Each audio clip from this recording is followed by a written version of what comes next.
Pastor Fernando já é de casa também, né, irmãos? Sempre está aqui conosco, né? Então, fica à vontade, pastor. Bom dia, meus irmãos, a graça e a paz de Jesus. Amém.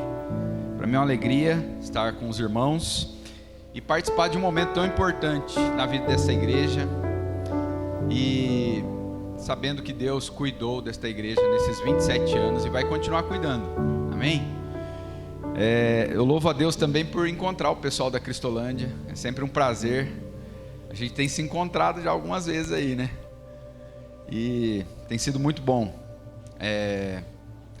O pessoal da Cristolândia me faz sempre refletir o que Deus fez na minha vida, porque eu passei pela mesma realidade dos irmãos, né? E já está com mais de 20 anos, 23 anos aí que Deus me libertou. Então eu louvo a Deus por nos encontrarmos nessa manhã e Deus me fazer lembrar que Ele um dia fez uma obra grande na minha vida, através de uma comunidade como a Cristolândia. Isso é muito bom. E a minha palavra para vocês é: perseverem, gente. Jesus transforma, tá aí, ó, escrito aí, ó, né? Estava perdido, hoje casado, 2 filhos, pastoreando uma igreja. Esse ano completa 14 anos que eu pastoreio a Igreja Batista da Graça. Deus transforma, Jesus transforma, amém? Vamos abrir as nossas Bíblias em Atos, capítulo 17, nós vamos ler do verso 1 ao 9. Obrigado, pastor. Atos 17,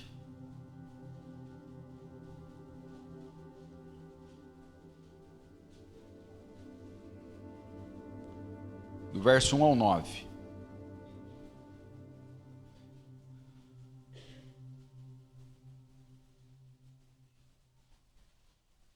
Esse primeiro não vai estar, tá? No projetor.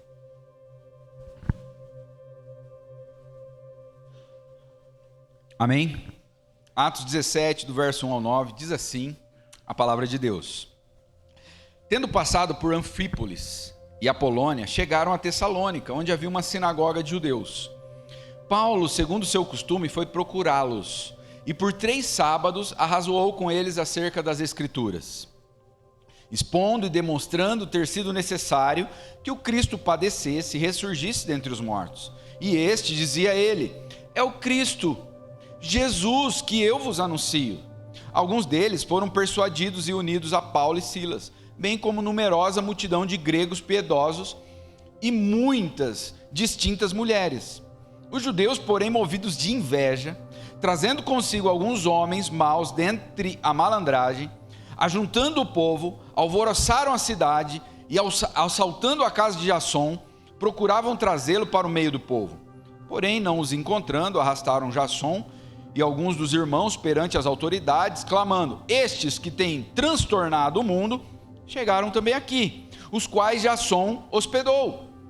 Todos estes procedem contra os decretos de César, afirmando Jesus ser outro rei. Tanto a multidão como as autoridades ficaram agitadas ao ouvir essas palavras. Contudo, soltaram Jasson e os mais, após terem recebido deles a fiança estipulada. Amém? Senhor, nós te agradecemos pela tua palavra. Pedimos que o Senhor fale conosco, tenha misericórdia da minha vida, me ajude a transmitir, Pai, a tua palavra para a tua igreja, ó Deus, de maneira que Cristo seja glorificado nesta manhã. Em nome de Jesus, amém. Qual é o papel principal de um policial? Tem algum polícia aqui? Não? Qual que é o papel principal de um policial? Quando você vê um homem fardado ou uma mulher, o que vem à mente? O principal papel de um policial é manter a ordem e a segurança. Você não imagina aquele policial como um mecânico, por exemplo, como um médico. Não é o papel dele. Quando você olha para um médico, o que você pensa? Qual que é o principal papel de um médico? Salvar vidas. Salvar vidas. Eles até fazem um voto lá, quando eles vão se formar, que eles se comprometem a salvar vidas. Qual o principal papel de um professor? Ensinar. Preparar uma boa aula e ensinar. Agora, qual é o principal papel de um cristão perante a sociedade? Quando as pessoas olham para o policial, elas sabem qual é o papel deles.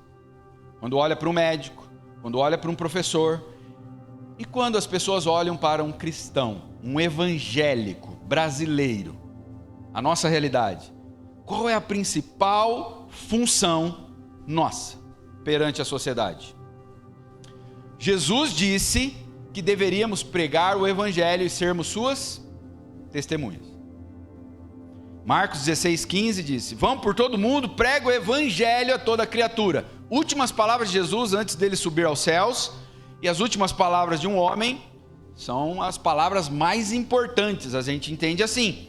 Jesus deixou por último para dizer qual era o papel que os seus discípulos deveriam desempenhar perante o mundo, perante a sociedade. E a gente vai perceber que eles entenderam isso. 1 Coríntios 9:23, Paulo, apóstolo, olha o que ele diz: tudo faço por causa do evangelho, para ser participante dele. 2 Timóteo 1:11, para este evangelho eu fui designado pregador, apóstolo e mestre. 1 Coríntios 9:16 diz: se anuncio o evangelho, não tenho que me gloriar, pois sobre mim pesa essa obrigação, porque ai de mim se não pregar o evangelho. Então nós temos uma resposta. Qual é o principal papel de um cristão perante a sociedade? Pregar o evangelho. É sobre isso que nós vamos falar nessa manhã. O texto dessa manhã fala do nascimento de uma igreja, a igreja em Tessalônica. E nós vamos ver como que Paulo cumpriu o seu papel como um bom cristão, anunciando o evangelho. E nós vamos ver isso em 2 pontos. Em primeiro lugar, Paulo ele era estrategista. Ele procurou iniciar o seu ministério, ele sempre procurava iniciar o trabalho dele pelos grandes centros, as grandes cidades, as capitais. Por exemplo, Corinto era a capital da Acaia, Éfeso, a capital da Ásia, e Tessalônica, a capital da Macedônia. Olha o verso 1 de novo. Tendo passado por Anfípolis, ele não parou nessa cidade. Anfípolis e Apolônia chegaram a Tessalônica, onde havia uma sinagoga de judeus. Por que Paulo escolheu Tessalônica e não Anfípolis? Porque era uma capital. E por isso ela era mais influente, o evangelho poderia espalhar dali para as outras regiões. Essa era a ideia do apóstolo Paulo. Era também uma cidade que tinha um importante centro comercial, a cidade de Tessalônica. Ali havia um dos portos mais importantes da época. Então o evangelho não se espalharia só pela região, mas até para outros países. Por ser uma cidade portuária, vinha pessoas de vários lugares, e uma cidade comercial, envolvida com o comércio. Paulo também escolhe Tessalônica por uma conexão religiosa. Em Tessalônica havia uma sinagoga. E nós podemos ver, então, em Paulo, 3 atitudes dele em relação à sua estratégia. Ele usou o lugar certo, o dia certo. Por quê? Ele fez isso no sábado. Mas o mais importante da sua estratégia, a mensagem certa. Eu posso escolher um bom lugar, eu posso escolher um bom dia, mas se eu não tiver a mensagem correta, não valeu de nada a minha estratégia, certo? Olha o verso 1 ou 3 de novo. Verso 1 e o 3 de novo. Onde havia uma sinagoga de judeus, Paulo, segundo o seu costume, foi procurá-los, e por 3 sábados, porque os judeus se reuniam aos sábados, arrazoou com eles acerca das Escrituras, expondo e demonstrando ter sido necessário que o Cristo padecesse e ressurgisse dentre os mortos. E este, dizia a ele, é o Cristo Jesus, que eu vos anuncio. A estratégia de Paulo mais importante foi a mensagem. Não foi escolher a cidade, o dia, o local. Tudo isso foi bom, mas a mensagem é a melhor estratégia do apóstolo Paulo. E a gente vê 4 verbos aqui na estratégia da mensagem. Diz que ele arrazoou com eles acerca das Escrituras. Então vamos pensar, qual era a Bíblia dos judeus? Só o Antigo Testamento. Então ele pegou as Escrituras, que eles tinham ali, era só o Antigo Testamento. Vamos pensar, né? O Novo Testamento ainda está em construção. As cartas ainda estão sendo escritas, né? Então não havia o Novo Testamento como nós temos hoje. O que eles chamam de Escritura é o Antigo Testamento. Ele pegou o Antigo Testamento dentro da sinagoga e arrazoou. A palavra que é usada aqui para arrazoou é dialética. Qual que é a ideia? É ensinar discutindo por meio de perguntas e respostas. Foi tipo uma escola bíblica. Sabatina, né? Porque não pode ser dominical. Era no sábado. Então era uma escola bíblica sabatina. No sábado. E ele colocava ali e abria para pergunta, para tirar dúvidas. E ele fez isso por 3 sábados. Mas tem um outro verbo que é usado aqui. Diz que ele expôs. Então ele pegou o texto e explicou o texto da maneira correta. É a exposição correta do texto. E diz que ele demonstrou que Jesus é de fato o Messias. Essa palavra demonstrou é colocar ao lado. Então ele pegou textos do Antigo Testamento que apontavam para Jesus e foi colocando ao lado e mostrando o cumprimento das profecias. Irmãos, existem centenas de textos no Antigo Testamento que apontam para Jesus. Agora imagine a habilidade do apóstolo Paulo, né? Nós conhecemos alguns famosos, por exemplo, Isaías 53, né? Nós conhecemos o Salmo número 2, mas existem outros, dezenas, centenas. Paulo foi colocando todos esses textos ao lado a lado com Jesus e mostrando para eles. E por último, diz que ele anunciou.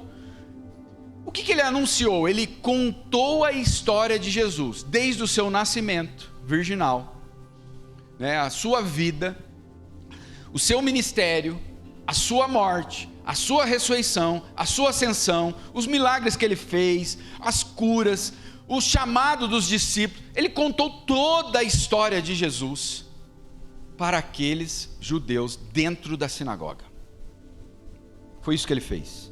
Então nós podemos concluir que a mensagem de Paulo era fixa em uma única coisa: Cristo. Ele mostrou Cristo em todo o Antigo Testamento, ele expôs, ele argumentou, ele discutiu com aqueles irmãos, ele mostrou para eles, ele deu a oportunidade deles ouvirem, mas sempre falando: este é o Cristo, Jesus que eu vos anuncio. A palavra Cristo para os judeus fazia muito sentido, porque a palavra Cristo significa Messias, ungido. Então eles esperavam o Cristo, o Messias. E aí Paulo diz: ele veio já.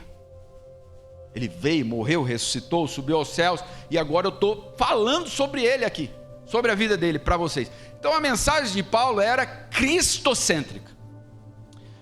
Era de fato uma mensagem evangélica. Ele pregou o evangelho. E aí nós precisamos definir o que é o evangelho então. O evangelho não é tudo, ou várias coisas. A palavra evangelho significa boa notícia, ou boas novas. É uma boa notícia. Uma notícia de algo que aconteceu. É sempre assim. Quando você pega o jornal, você lê as notícias de fatos que aconteceram. O evangelho é a boa notícia sobre um fato. Que fato é esse? Qual que é a boa notícia? Olha só, Cristo deixou sua glória e encarnou. Viveu a vida que eu e você não conseguimos viver. Ele cumpriu a lei no nosso lugar. Ele foi obediente até a morte de cruz. Então, Cristo deixou sua glória, viveu a vida que nós não conseguimos viver. Ele viveu de forma perfeita, morreu, foi sepultado, ressuscitou ao terceiro dia e subiu aos céus. e está assentado à direita de Deus, e em breve voltará. É só isso o Evangelho. É uma boa notícia sobre um fato que aconteceu. E Jesus diz: quem crer no Evangelho será o quê? Salvo. É isso. Agora, quando nós observamos então o ministério dos primeiros discípulos, o que nós podemos concluir? No que eles se concentravam? No que eles gastavam todas as suas energias? Era em pregar o Evangelho.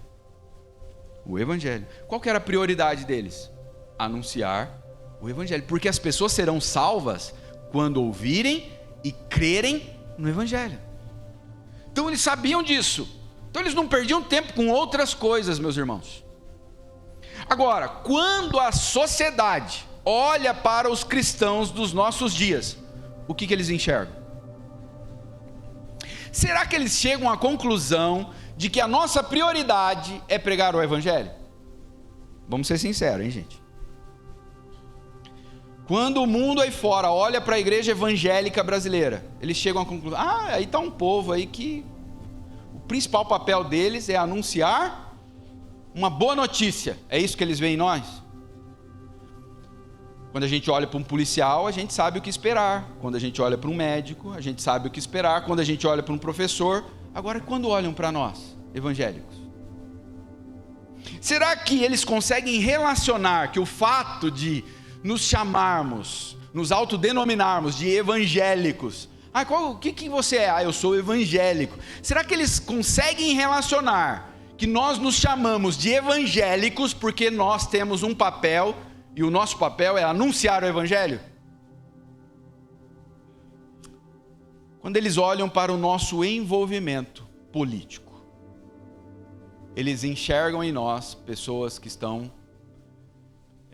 focadas em anunciar o Evangelho? Ou nós queremos posições de poder e usamos várias justificativas, tá? Para nos envolvermos com a política. Nós precisamos proteger a igreja contra algumas leis. Mas quando eles olham para o envolvimento, o engajamento político da igreja evangélica brasileira, eles falam: olha, ali está um povo que veio para anunciar uma boa notícia para nós. É isso que eles veem? Quando eles olham para os nossos discursos sobre assuntos polêmicos, por exemplo, a gente vai nas redes sociais e a gente discute e nós colocamos nossas opiniões ali sobre aborto, sobre casamento entre pessoas do mesmo sexo, sobre a questão do uso de drogas, né, a liberação ou não, a descriminalização, né, do uso de drogas. Quando a gente fala sobre vários temas que são polêmicos, e o não crente vê as nossas postagens, o que ele enxerga em nós? Ali está um povo, olha, eles têm uma boa notícia. É isso que eles veem, não? Quando eles veem as nossas redes sociais, quando eles veem as nossas críticas, é isso que eles enxergam? Será que para a nossa sociedade ser evangélico é ser portador de uma boa notícia? Se alguém perguntasse para Paulo: qual é o teu objetivo aqui em Tessalônica? Tessalônica tinha, alguns vão dizer, 200 a 250 mil habitantes. Imagine isso, né? 2.000 anos. Há 2.000 anos. Era uma mega cidade. Era gigante essa cidade. É como São Paulo para nós hoje. Paulo, qual que é o teu objetivo aqui em Tessalônica? O que Paulo diria? Eu vim aqui com um único propósito: anunciar o Evangelho. Mas Paulo, Tessalônica tem muitos problemas aqui em Tessalônica. Vamos pensar, cidade grega, vários deuses, povo pagão, idolatria. Tinha homossexual em Tessalônica? Tinha, bastante. Eles não viam problema na homossexualidade. Tinha aborto? Tinha. E é interessante, os gregos, eles não só abortavam, eles praticavam infanticídio. Depois que o nenê nasce, eles jogavam na sarjeta. Principalmente se fosse mulher. Paulo, tem um monte de problemas, você não vai se posicionar, Paulo? Então, eu vim aqui para anunciar o Evangelho. É para isso que eu vim aqui. Tem vários problemas políticos. Paulo, você não pensa em montar um partido político aqui em Tessalônica? Para a gente eleger um candidato nosso, né? Então, é que eu vim aqui para anunciar o Evangelho. E uma ONG, Paulo? ONG é legal. Vamos abrir uma Cristolândia aqui, Paulo. Um orfanato, um hospital, escola, Paulo. Tem tanta criança aí que precisa de um ensino batista, um colégio batista aqui, Paulo. Irmãos, todas essas coisas são boas, necessárias, e a Igreja Batista tem feito isso ao longo dos anos, com qualidade, com coisa linda. Agora, um hospital, um espírita é capaz de abrir? Sim ou não? Sim. Um muçulmano abre? Uma comunidade terapêutica para tirar a pessoa da droga, um muçulmano é capaz de abrir, não? Abre. Um ateu também faz isso? Consegue fazer? Às vezes eles fazem até melhor que nós. Orfanato, hospital, escola. Agora, e pregar o Evangelho? Só nós. Vocês percebem? Só nós somos capazes de fazer isso, anunciar o Evangelho. Um espírita não consegue, um ateu não consegue, um muçulmano não consegue. Só nós. Só nós. Repito, todas essas coisas são legítimas, podem ser feitas, devem ser feitas pela igreja, desde que a igreja cumpra o seu principal papel. Principal papel da igreja. Certo? O principal papel da igreja é pregar o Evangelho. Ela tem feito isso, e tem irmãos, empresários na igreja, que querem abrir uma escola, vai lá e abre a escola. Querem se envolver com a política, não vejo problema, pode se envolver.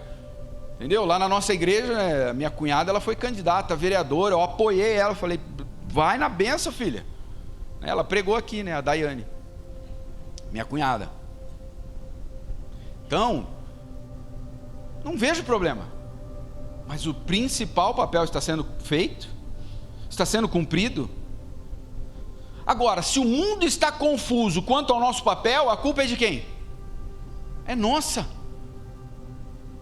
Ah, mas eu tenho uma boa estratégia, eu escolhi um bom lugar para plantar uma igreja, eu escolhi um dia bom, eu tenho uma estrutura boa, tecnológica, eu tenho bons músicos. Só essas estratégias não são suficientes. Nós precisamos da mensagem correta. Não adianta termos uma boa estratégia se não tivermos uma boa notícia, uma boa mensagem. Agora, quando as pessoas olham para você, sabendo que você é evangélico, o que elas veem em você? Seus parentes. Rapaz, vai ter um churrasco, aniversário. O que as pessoas percebem em você? Nós vamos chamar o Zé, porque o Zé é evangélico, né? Então, como é que vai ser a festa? Ele é um cara agradável para a gente convidar? Seus parentes não crentes, seus amigos, festa de final de ano da empresa, como que as pessoas enxergam você? Nossa, esse cara é chato demais, meu Deus do céu, misericórdia, cara insuportável. Qual que é a cara de uma pessoa que vem com uma boa notícia? Ele vem com a cara carrancuda, sisudo. Eu tenho uma boa notícia para você. É assim, não? Não, gente. A característica de alguém que carrega uma boa notícia é que essa pessoa é agradável. Todo mundo quer estar junto dele, quer estar perto dele.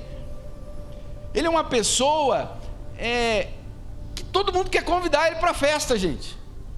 Sabe quem era assim? E que todo mundo queria estar perto dele? Jesus, gente. Tinha uma festa, chama ele lá, convida ele. Jesus, gente. Uma pessoa agradável, que as pessoas queriam estar perto dele. Qual é o perfil então, a característica de alguém que tem uma boa notícia para anunciar? É uma pessoa doce, mansa. Jesus fala: aprendam de mim que sou manso e humilde. Muitas vezes nós somos deselegantes e justificamos a nossa deselegância nos escondendo atrás de uma suposta fidelidade. Eu vou falar porque eu tenho que falar sobre essas coisas aqui porque eu sou fiel. Doa quem doer. Está errado? Você quer ver quando isso acontece? Funeral. Eu já tive a oportunidade de fazer muitos funerais, meus irmãos. Muitos. Eu não perdi a conta de quantos funerais eu já fiz ao longo da minha vida, né? Só que uma vez eu fui num funeral, e não era eu que ia pregar no funeral, era um colega, pastor. E lá no funeral, metade da família era católica. A esposa do falecido era católica, uma filha do falecido era católica. E aí tinha velas acesa atrás ali do caixão, sabe? Esqueci o nome. Toda a estética, né? Toda a estética era católica. Irmãos, nós estávamos, eu e tinha mais uns 4, 5 pastores comigo, batista, tudo nós batista. Esse pastor, e tinha uns espíritas lá também, porque funeral não vai espírita, gente, colega, parente, amigo, tinha ateu lá também. Irmãos, esse pastor pegou a palavra e começou a meter o pau nos católicos e nos espíritas, porque idólatra vai para o inferno. Eu queria abrir um buraco no chão e enfiar, Senhor. Gente, o pastor Francisco estava do meu lado. Eu falei: meu Deus, por que não chamaram o pastor Francisco? Pessoa doce, agradável, né? Meu Deus. Aí pior, ele falou: e aqui tá meus amigos pastores também. Eu falei: meu Deus. Sabe o que aconteceu? Essa família, depois de algum tempo, se converteu na nossa igreja. A mãe e a filha. E aí um dia, passou muito tempo, fui conversar com ela. E aí entramos nesse assunto do dia do funeral. Ela falou: pastor, que traumático que foi isso aí. Mas eu sou fiel. A gente se esconde numa suposta fidelidade para sermos deselegantes. Qual que era o momento ali, irmãos? As pessoas estão sofrendo. Fala da beleza de Jesus. Fala quanto Jesus é maravilhoso. Fala o que Ele fez pelo pecador.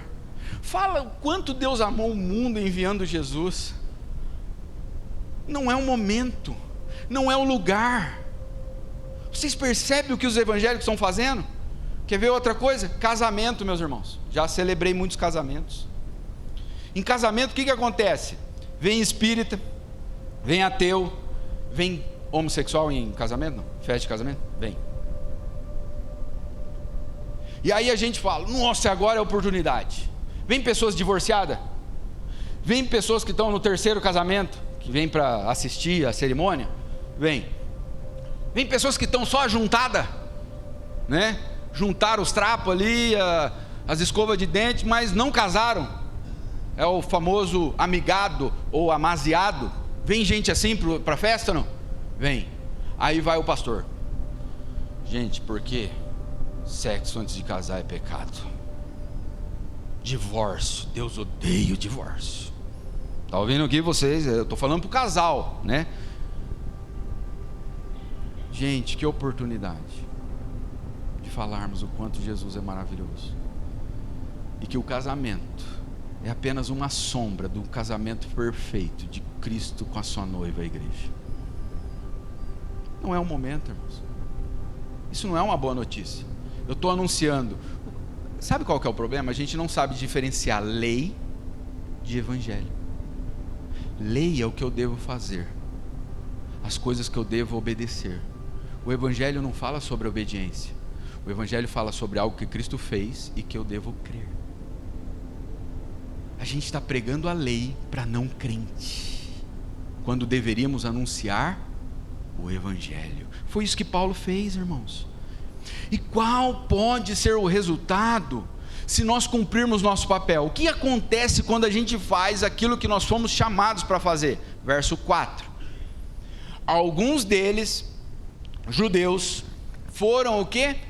Persuadidos e unidos a Paulo e Silas, bem como numerosa multidão de gregos piedosos. Gregos piedosos eram gregos que eram simpatizantes do judaísmo, e muitas distintas mulheres. A pregação de Paulo alcançou judeus, gregos e mulheres distintas. Por que a pregação dele teve sucesso, meus irmãos? Porque ele encharcou ela com o Evangelho. Ele anunciou Cristo, ele expôs, ele explicou, ele arrazoou com eles sobre Jesus Cristo. É isso. Esse é o nosso primeiro ponto. A nossa prioridade é pregar o Evangelho. Segundo e último lugar, a pregação do Evangelho, ela pode gerar oposição. Mas é uma boa notícia, sim. Mas uma boa notícia, ela também pode ser odiada. Olha só, nós vamos entender. Versos 5 e 6. Os judeus, porém, movidos de inveja, trazendo consigo alguns homens maus, dentre a malandragem. Olha o que os judeus fizeram. Foram atrás dos malandros da cidade, ajuntando o povo, alvoroçaram a cidade, assaltando a casa de Jasson, procuravam trazê-lo para o meio do povo, porém não os encontrando, arrastaram Jasson e alguns irmãos perante as autoridades, clamando: estes que têm transtornado o mundo chegaram também aqui. A perseguição contra Paulo surgiu por parte de quem, meus irmãos? De quem? Dos religiosos, os judeus. E eles inflamaram a multidão, levaram Jasson. Provavelmente Jasson tinha hospedado Paulo e Silas ali. Não encontraram Paulo e Silas porque eles já tinham ido embora, né? E quais foram as acusações? Verso 6, parte B e o 7. Estes que têm transtornado o mundo chegaram também aqui, os quais Jasson hospedou. Todos estes procedem contra os decretos de César. Era isso que Paulo estava pregando, gente? Afirmando Jesus ser outro rei. Opa, aí sim. Então é uma meia verdade, né? Primeira acusação: eles estão transtornando o mundo. A palavra transtornar é virar o mundo de ponta cabeça. Gente, Paulo e Silas estavam virando o mundo de ponta cabeça? O mundo está de ponta cabeça desde quando? Desde que Adão e Eva pecaram. É o contrário. Quando o Evangelho vem, ele vai colocando as coisas no lugar. Tem até uma música, né? Havia um homenzinho torto, morava numa casa torta, vivia no caminho torto, até que um dia a Bíblia ele encontrou, e tudo que era torto, Jesus endireitou, gente. Então eles não estavam virando o mundo de ponta cabeça, eles estavam colocando o mundo no lugar certo, arrumando as coisas. Mas eles falaram: não, eles estão transtornando o mundo. E diz que eles infringiram, a segunda acusação é que eles tinham infringido os decretos de César, afirmando Jesus ser outro rei. Aí existe uma meia-verdade, porque quando Paulo anuncia Cristo, ele tem que falar que Jesus é o rei dos reis. Agora, Jesus estava interessado em tomar o lugar do César? Jamais, gente. O que Jesus falou? O meu reino não é deste mundo. Jesus nunca teve interesse político nenhum. Quando quiseram fazer ele rei, ele sumiu. Porque o reino dele é outro. Não tem nada a ver, ele não... Mas eles pegaram os homens da malandragem. Por quê? Esse tipo de acusação era um problema para Tessalônica. Tessalônica era uma cidade que fazia parte do Império Romano. Era uma cidade livre, porém, eles pagavam impostos a Roma, eles deviam. Agora imagina que se chega lá no ouvido do César, que lá em Tessalônica eles estão armando um motim, que já tem um rei, né? Então isso seria um problema para Tessalônica. E quais foram os resultados da acusação? Verso 8. Tanto a multidão como as autoridades ficaram agitadas. É claro que a multidão ficou agitada. Gente, isso aí pode trazer um problema para a gente. A gente está numa paz aqui, tranquilo, né? Nós podemos ter o nosso comércio, uma cidade rica, próspera. Imagina se Roma enfezar com a gente, né? A multidão ficou agitada. Contudo, soltaram Jasson. Porque, irmãos, a acusação não foi bem feita. Aqueles judeus ali também deviam ser bem conhecidos pelo povo ali. Olha de quem está vindo a acusação, né? Então soltaram Jasson e os mais, após terem recebido deles a fiança estipulada. Não, paga uma fiança aí, Jasson, vai embora para casa, vai. Agora, Paulo e Silas nunca mais puderam voltar naquela cidade. Olha só, gente. Quando ele vai escrever a carta dele, ele fala assim: Satanás nos barrou o caminho. Ele vai falar da saudade, do desejo de estar com aqueles irmãos, e ele não pôde mais voltar para lá, por causa disso. Devemos esperar a perseguição por pregarmos a boa notícia? Sim.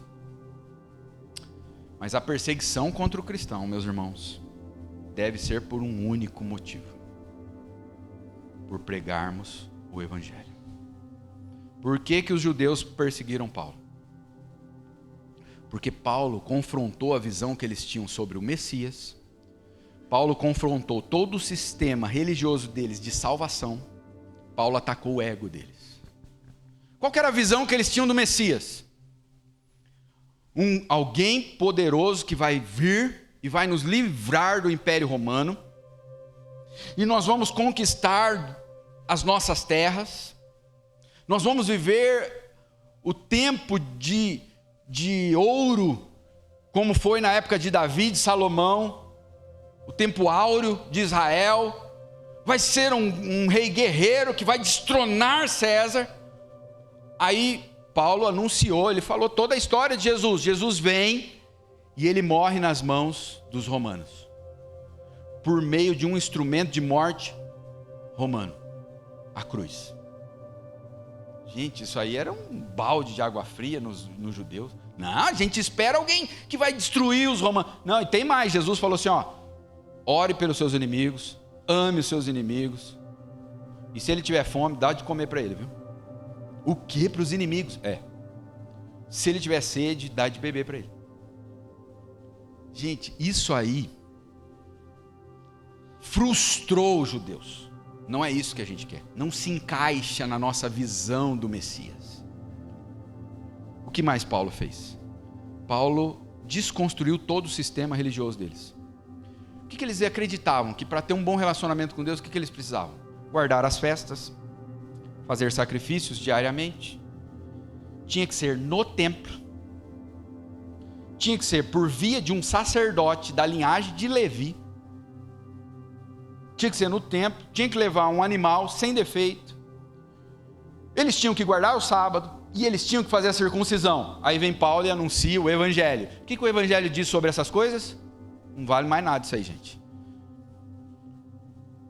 Tudo isso aí que vocês fazem, guardar o sábado, sacrifício, precisar de um sacerdote, o templo, isso aí não vale mais nada. Nós não precisamos mais adorar no templo. Jesus, quando conversa com a mulher samaritana, ela fala: qual que é o lugar, Jesus? Qual que é o lugar certo? Ele fala: não é o lugar, filha, é como. Vem a hora e já chegou em que os verdadeiros adoradores adorarão ao Pai em espírito e em verdade. E é estes que o Pai procura. Pode ser debaixo de um pé de manga? Pode. Se eu estiver no banheiro tomando banho, posso adorar? Pode. Não tem o dia certo? Não tem mais o dia certo. Pode ser qualquer dia. Qualquer dia. E o sacrifício? O sacrifício já foi feito pelo Cordeiro de Deus, não é o seu Cordeiro. O seu Cordeiro não vale nada. O Cordeiro de Deus já foi sacrificado. Isso aí, imagina para o ego do judeu. Porque o judeu, ele ia contabilizando. Fiz jejum, dei o dízimo, fui na sinagoga, levei o meu cordeiro. Que mais? Fiz a circuncisão. Eu sou um bom judeu. Aí vem Paulo e diz: isso aí não vale nada. A circuncisão tem que ser no coração. Você não tem que guardar o sábado, porque sábado significa descanso. E descanso é em Cristo. Ele é o nosso sábado. Ele é o Senhor do sábado. Quem está cansado, o que ele fala? Vinde a mim. Isso para o ego de um religioso. Por que mataram Estevão, gente? Estevão foi apedrejado porque ele pregou contra o templo. Leiam lá a sua Bíblia. Diz que eles espumaram a boca, eles rangeram os dentes igual um animal, quando Estevão atacou, porque mexe no ego. Então o evangelho, ele pode ser ofensivo? Pode. Para quem? Para o legalista. Para aquela pessoa que confia na sua própria moral, na sua performance religiosa. Aí o evangelho é ofensivo. Agora, e em relação à nossa sociedade, será que o evangelho também pode ser ofensivo para eles? Pode, porque eles também têm falsos messias.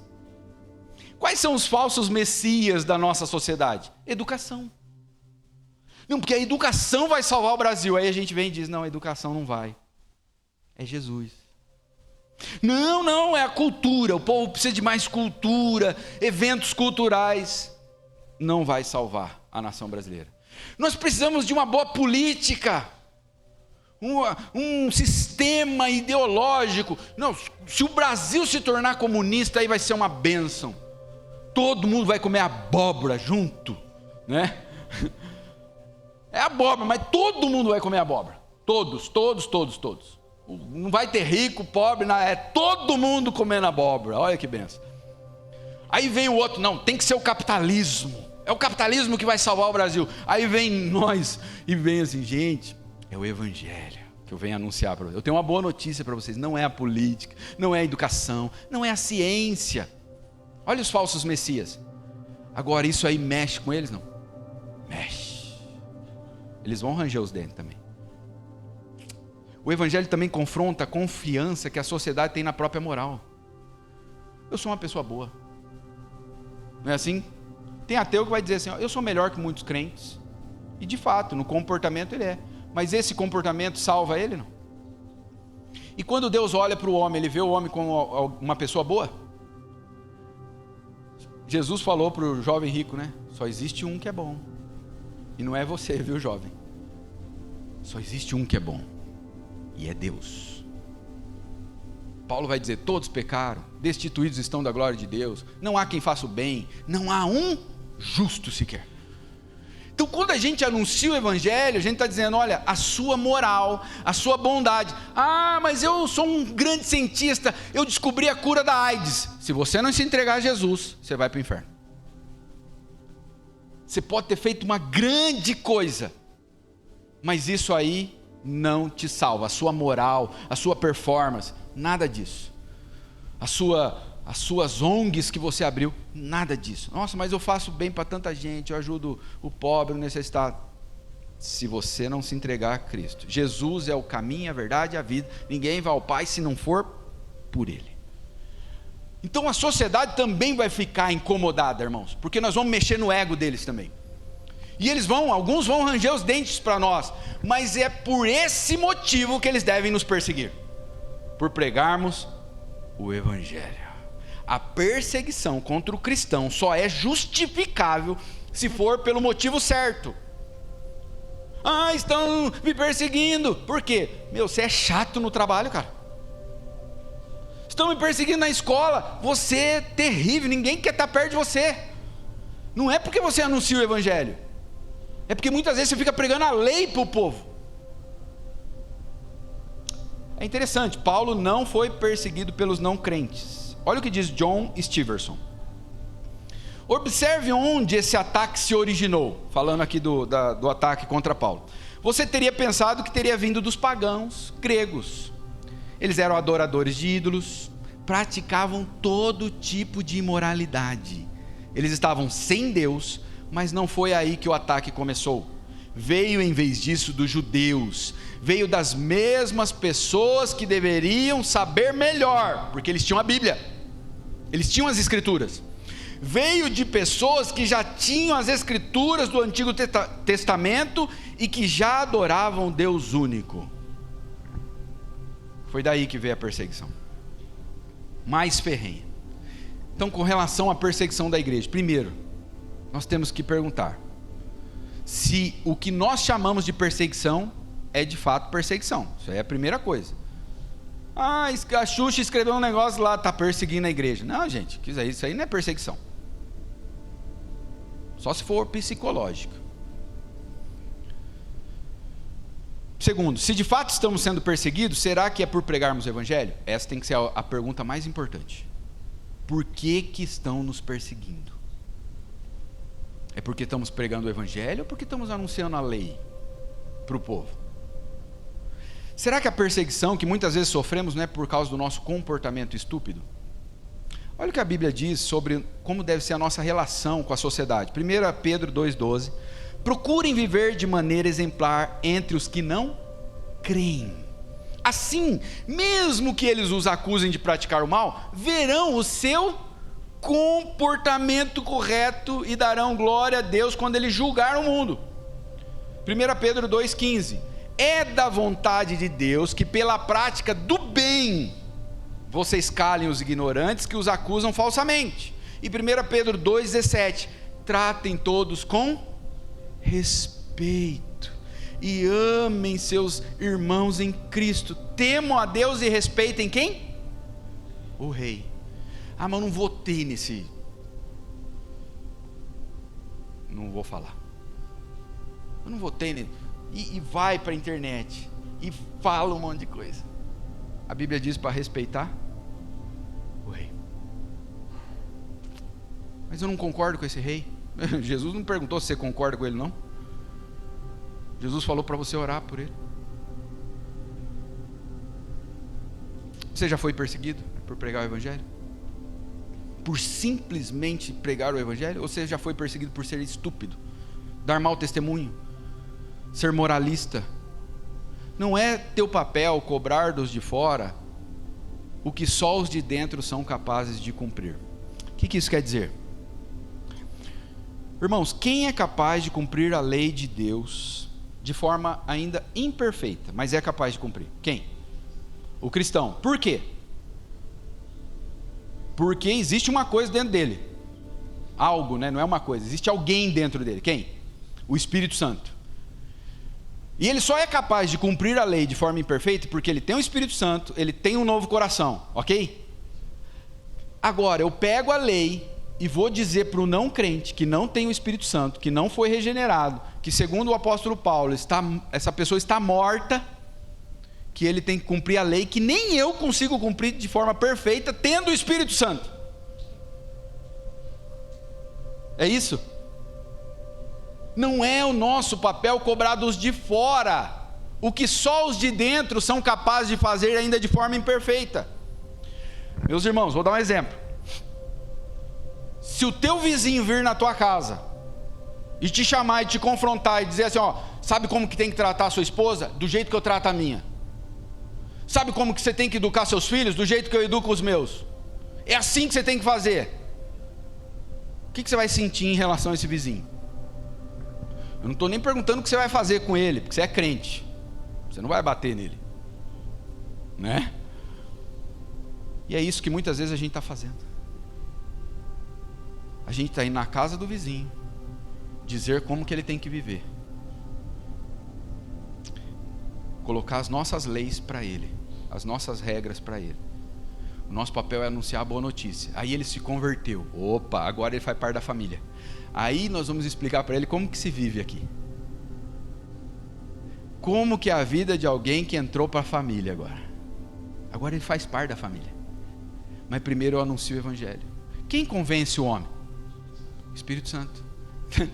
Deixa eu contar uma coisa que talvez alguns de nós ainda não saibam. Você não é o Espírito Santo, tá? Você não é o Espírito Santo. Você não vai convencer o cara do pecado dele, mostrando para ele, olha, sexo entre pessoas do mesmo sexo é abominação. Você não vai convencer ele com isso. Primeiro ele tem que crer em Jesus, aí ele vai ser transformado. E aí os olhos deles vão se abrir. Vocês percebem? Está compreendendo, igreja? Olha o que diz Romanos 1,16. pois não me envergonho do Evangelho, porque é o poder de Deus, o Evangelho, para a salvação de todo aquele que crê. 1 Coríntios 2:2, olha o que Paulo diz: porque decidi nada saber entre vocês. Está falando para a igreja de Corinto. Imagina aquela cidade. Nada decidi saber entre vocês, a não ser Jesus Cristo e este crucificado. Se você pegar o Novo Testamento, você não vai ver nenhum anúncio sobre o nosso comportamento moral, os crentes fazendo algum anúncio para os não crentes sobre o nosso comportamento moral. Toda a orientação do comportamento moral é feito às igrejas, é dentro de casa. Você não vai ver Paulo falando contra os homossexuais lá fora. Ele vai falar que aqui dentro não pode ter. Você não vai ver Paulo indo lá e gritando contra o aborto. Ele vai dizer aqui. Vocês percebem a diferença? Peguem o Novo Testamento e leiam. Não tem nenhum anúncio público. É claro, porque se eles fizessem isso, eles eram mortos. Mas eles foram mortos. Eles foram mortos. Não por fazer isso, por anunciar a boa notícia. Nós temos que tomar cuidado, irmãos. E outra, nós temos que aprender com Jesus. E eu caminho para o final agora. Nós temos que aprender com Jesus.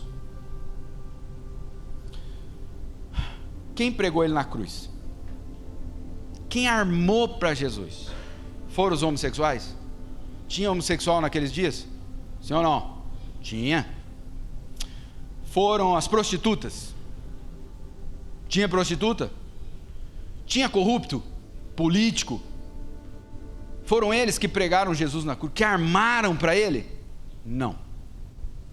Não foram. Quando Jesus foi preso, ele foi levado à casa do sumo sacerdote, o pastorzaço de Jerusalém. O sumo sacerdote era tipo assim, o cabeção da religião judaica. Olha Mateus 26, 63 e 64. O sumo sacerdote lhe disse: exijo, falando com Jesus, Jesus está sendo julgado por um tribunal religioso, meus irmãos.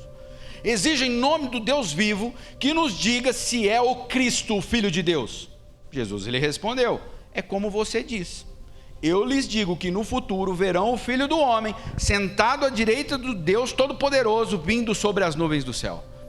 Sabe o que Jesus está dizendo aqui? Eu sou o Messias prometido, e vocês vão ver eu assentado à direita de Deus. Isso é uma boa notícia, não era?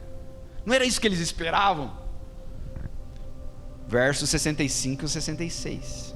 Então o sumo sacerdote rasgou as vestes e disse: blasfêmia, que necessidade temos de outras testemunhas?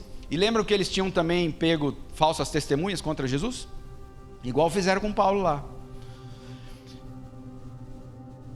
Todos ouviram a blasfêmia. Qual é o veredito? Culpado, responderam eles. Responderam: ele merece morrer. Quem armou para Jesus, meus irmãos? Foram os homens com a Bíblia na mão. E a gente está com medo dos homens que usam batom. A gente está com medo da Xuxa, gente. Já pensaram? Quem armou para eles? Foram homens que tinham a Bíblia, que eram estudiosos, os escribas, os fariseus, os saduceus, os doutores da lei, que sabiam decor textos inteiros do Antigo Testamento. Gente, eles sabiam decor textos longos. Foram eles que armaram para Jesus. Porque Jesus fez o quê? Por que eles não gostavam de Jesus? Abre aí sua Bíblia aí. Lucas 15. Isso aí não está no projetor ali.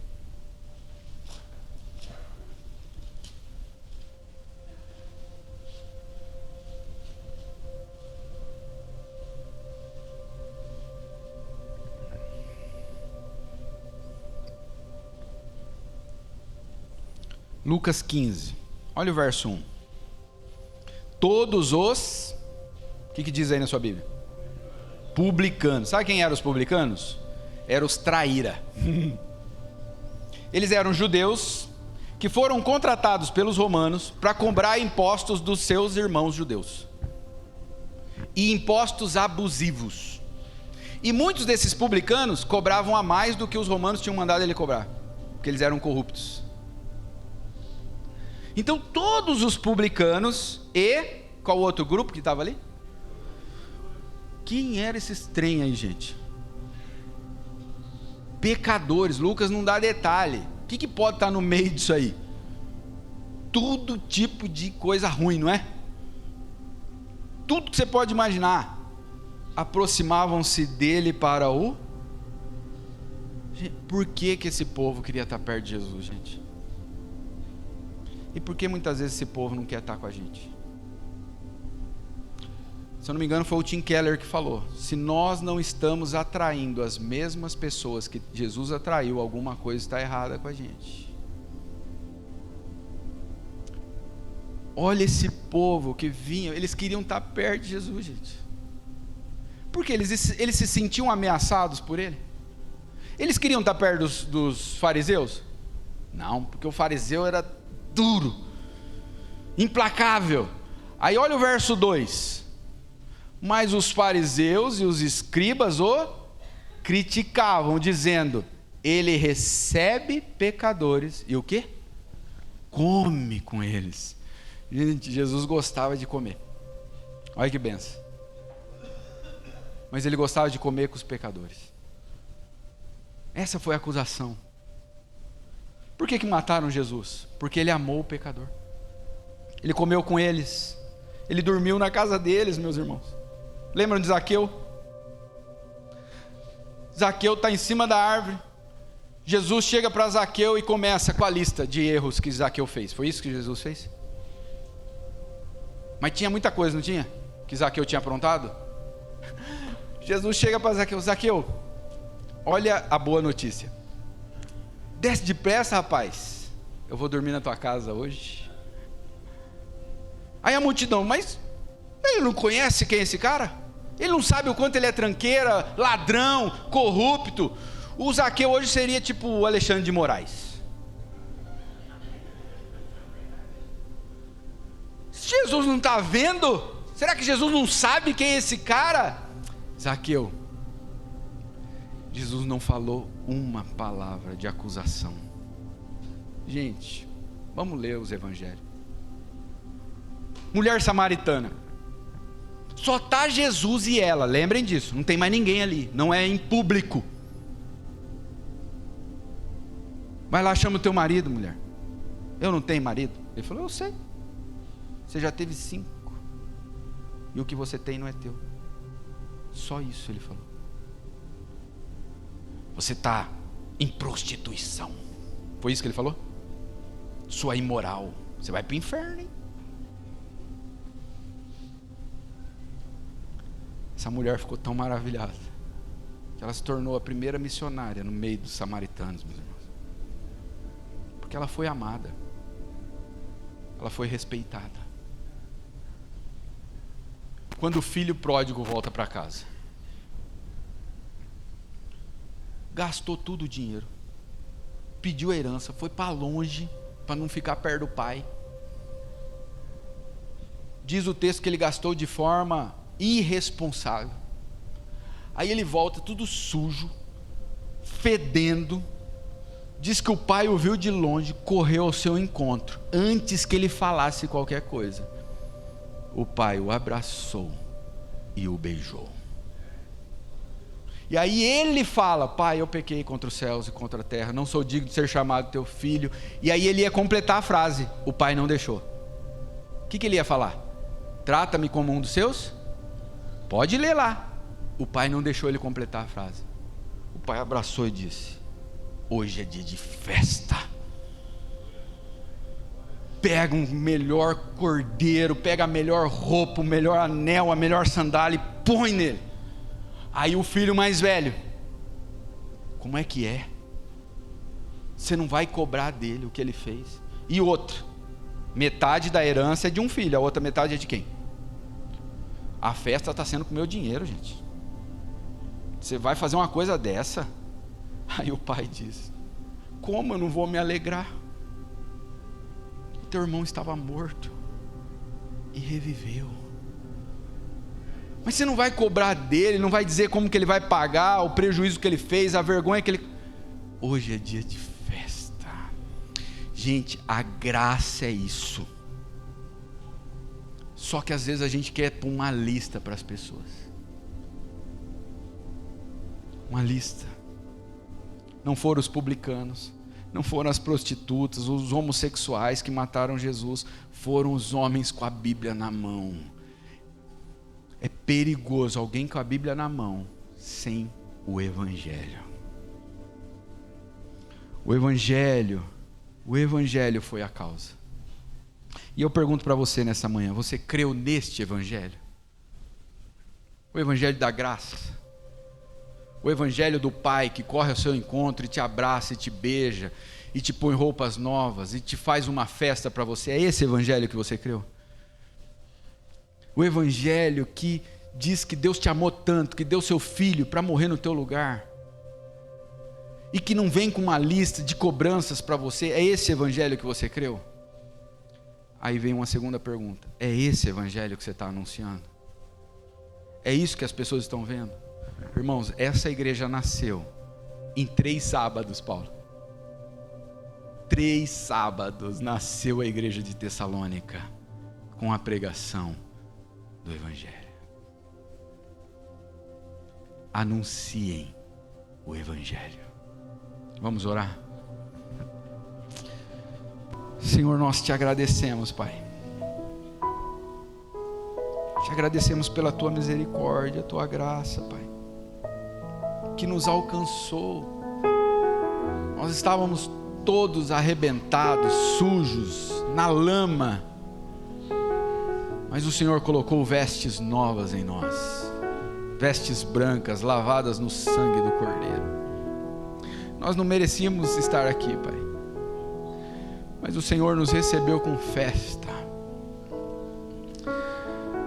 Pai, que esta mesma misericórdia que nos alcançou, que nós usemos desta mesma misericórdia para com outros pecadores, Pai. Que o mundo possa olhar para nós e ver em nós, Pai, pessoas que têm uma boa notícia para eles. Que o mundo possa olhar para nós e ver, Pai, o quanto nós estamos dispostos a amá-los, Pai, a abraçá-los com toda a lepra, com toda a sujeira que eles estão, porque um dia nós também fomos abraçados nessa mesma condição. Abençoe a Igreja Batista Frutos da Vida, Pai, que seja uma igreja conhecida por pregar o Evangelho, por anunciar a boa notícia, por amar aqueles que o Senhor ama. Em nome de Jesus, Pai, eu te peço e te agradeço. Amém.